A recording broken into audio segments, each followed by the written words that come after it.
কোন ব্যাগ নেব? ম্যানেজার বাবু ফোন করেছে। হ্যাঁ হ্যাঁ বলুন দাদা।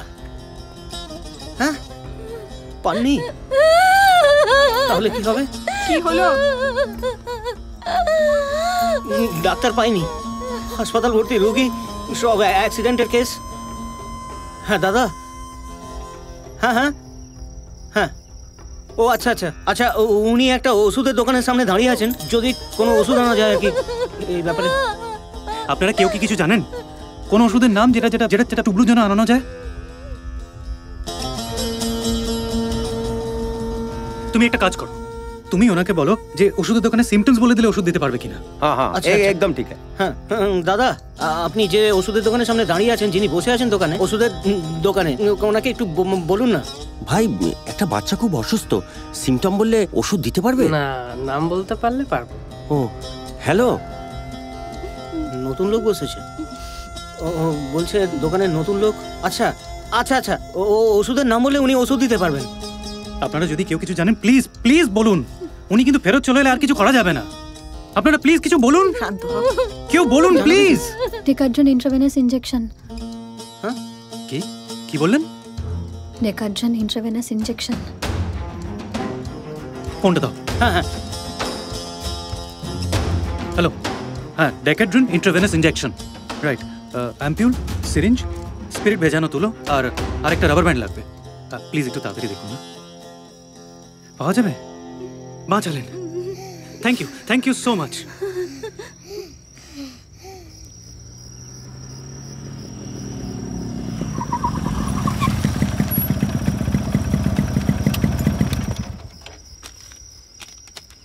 আপনি আমাদের কি উপকার যে করলেন। যাই বলুন, বাচ্চাদের শরীর খারাপ হলে না কিচ্ছু ভালো লাগে না। আচ্ছা এখন আসি তাহলে। হ্যাঁ। আমার কিন্তু মোবাইল অন থাকবে, দরকার পড়লেই ফোন করবেন কেমন? একদম। লালার কাছে ফোন নম্বর দেওয়া আছে কেমন? Thank you. আসি। আসুন।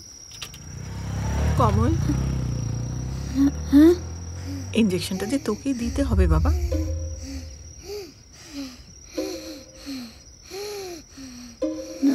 না দিদি, আমি পারবো না। লক্ষ্মী মেয়ে, আমি জানি তুই ঠিক পারবি। না দিদি, আমি সত্যি পারবো না, আমার ভয় করে। আচ্ছা তুই এই বাচ্চাটার কথা একবার ভেবে দেখ, কত কষ্ট পাচ্ছে, ছটফট করছে। সারা দিন সকাল থেকে তোর সঙ্গে তো কত খেলা করে বেড়ালো। না দিদি প্লিজ, আমি পারবো না। এনাফ। আমাদের মধ্যে আর কেউ আছে যে এই ইনজেকশনটা দিতে পারে? ইনজেকশন আমি জানি, আর বয় স্কাউটে শিখেছিলাম। ইন্ট্রাভেনাস? না ইন্ট্রাভেনাস তো জানি না। তাহলে কি হবে? কি আর হবে, একটু অক্সিজেনের জন্য টুবলু মারা যাবে, আর আমরা এতগুলো প্রাপ্তবয়স্ক মানুষ আমরা তাকিয়ে থাকবো, দেখবো কিভাবে একটা বাচ্চা ছেলে আস্তে আস্তে আমাদের চিকিৎসার বাইরে চলে যাচ্ছে। অথচ ওষুধটা কিন্তু এখানেই ছিল। একটা ইনজেকশন দিলে কিন্তু ও বেঁচে যেত। কিন্তু আমাদের মধ্যে ইনজেকশন তো শুধুমাত্র আপনি দিতে পারেন, আর আপনি ইনজেকশন দেবেন না, কারণ আপনি দুঃখী।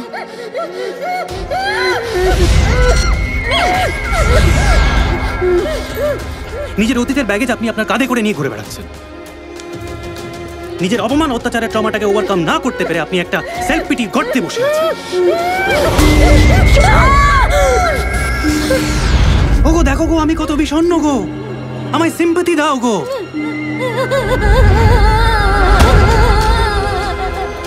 চারটি প্যাথোলজিক্যালি সিক মানুষের জন্য আপনি আপনার গোটা জীবনটাকে না করে বসে আছেন। আপনি ডাক্তারি পড়েননি, হিপোক্রেটিস ওথ নেননি, একটা অসুস্থ মানুষকে আপনি চিকিৎসা করতে প্রতিশ্রুতিবদ্ধ সেই শপথ নেননি, নাকি সবটা ভুলে মেরে দিয়েছেন? নিজের দুঃখ, নিজের কষ্টটাকে এতটাই প্রায়োরিটি দিয়ে দিয়েছেন নিজের লাইফে, তাতে একটা বাচ্চা ছেলে বাঁচলো কি মরলো তাতে আপনার কিচ্ছু যায় আসে না, কারণ আপনি ন্যাকা, ভীতু, স্বার্থপর। থামলেন কেন? মারুন আমায়, হাত ওঠান, দেখান যে অন্তত এইটুকু হিম্মত আপনার কাছে আছে এখনো।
কে? আমি তরুলতা। মিথ্যে কথা।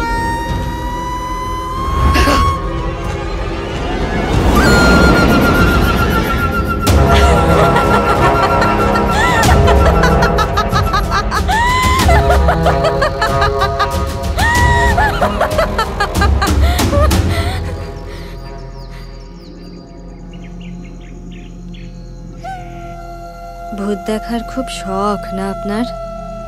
খুনটা কোথায় হয়েছিল? ওপারে যাবেন? আপনি পারেন নৌকা চালাতে? বসেই দেখুন না।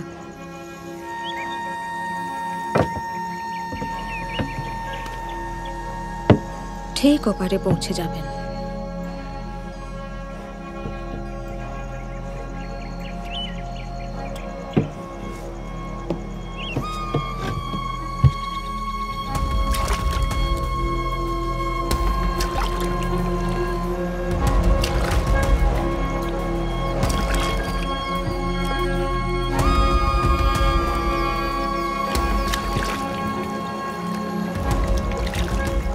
খুনটা আপনাদের বাড়িতে যে ছেলেটা থাকতো ওই করেছিল, তাই তো?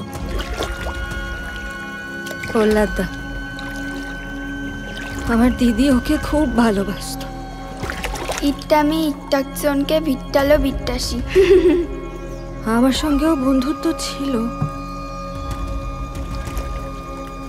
তখন বুঝতে পারিনি মুখোশের আড়ালের আসল চেহারাটা কি। কতই বা বয়স হবে তখন প্রহ্লাদদার? বছর কুড়ি। ওই বয়সেই অমন পাকা অভিনয়। সর্বনাশটা ঘটার আগে আমরা কেউ টেরই পেলুম না। আমরা খুব বোকা ছিলাম তো, আমার কথা না হয় ছেড়েই দিলাম। আমি অনেক ছোট ছিলাম। আমার দিদিটা খুব বোকা ছিল, খুব বোকা। আপনার দিদি তো প্রেগনেন্ট ছিল? হ্যাঁ, ওই শয়তানটার কীর্তি।